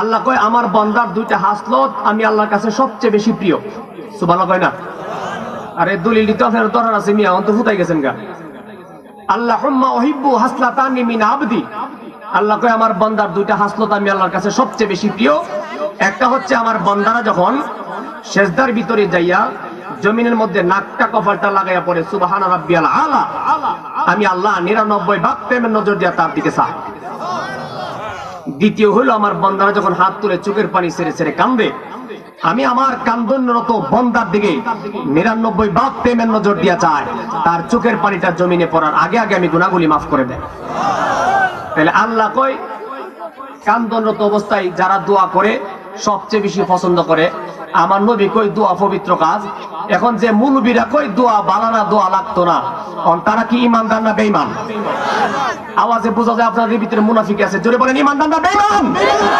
শেষ কথাটা শুনেন একদল বাইর হইছে এখন নামাজে দাঁড়ায় এক ফা ইন্ডিয়া আর এক ফা ভারত আছে না নাই আমার নবী কি এভাবে নামাজ পড়ছে? হ্যাঁ, আবার দেখা যায় দুরা খাওয়ার মতন এভাবে বাইরা আছে না নাই? আচ্ছা বলেন তো, আমাদের দেশে যত আল্লাহর ওলিগণ আপনারা দেখছেন, কোন আল্লাহর ওলি কি এভাবে দাঁড়াইছে নামাজত? দুই পাও দুই দেশ দিয়া। একজন রেসি গেলাম, ভাই আপনি এভাবে দাঁড়ালেন কেন? কয় ফাঁকা থাকলে শয়তান দাঁড়ায়। তা আমি কইছি যে দুই পাও দুই দিকে দিয়ে আজ্জা আজ্জা দাঁড়ালেন, মাঝখানে এত বড় ফাঁক দিয়া এই ফাঁকা জায়গা হাঁটলেন, কিন্তু আপনার মাঝের ফাঁকের উপায় কি? কি হরফ কইছে আমি? কি বুদ্ধি হেরা কয় শয়তান খামায়, এর লাগি এতটুক ফাঁক করে মেমিকে দাঁড়ায়। আসলে মূল কথা হচ্ছে কি, মানুষের ইমান নষ্ট করার পথ। কথা বলেন ঠিক কিনা? সারা জীবন নামাজ পড়ছি 20 রাকাত তারাবি, কিছু লোকে 8 রাকাত পড়ে আসেনি। আপনারা না থাকলে বালা, এরপর জানি না দেখেন শয়তান যেমন নাটক তারে। বেতের নামাজ কয় রাকাত আপনারা নাও? কথা বল। আমরা বেতের নামাজ পড়ছি 3 রাকাত, এখন কিছু লোক আছে পরে 1 রাকাত আসেনি। এক প্রকার লোক বেরিয়েছে, তারা কই সুন্নত লাগে না। দেখবেন ফরজের পরে তোমরা স্কুল ছুটিছে দূর মারে, তারা কয় ফরজও লাগে, সুন্নত লাগে না, মাথার টুপিও লাগে না, দোয়াও লাগে না। হঠাৎ করে কয়ে বইতে লুঙ্গিও লাগতো না, যেভাবে কমানি শুরু করছে। আল্লাহ সবাইকে সঠিক বুঝ দান করুক, আমিন।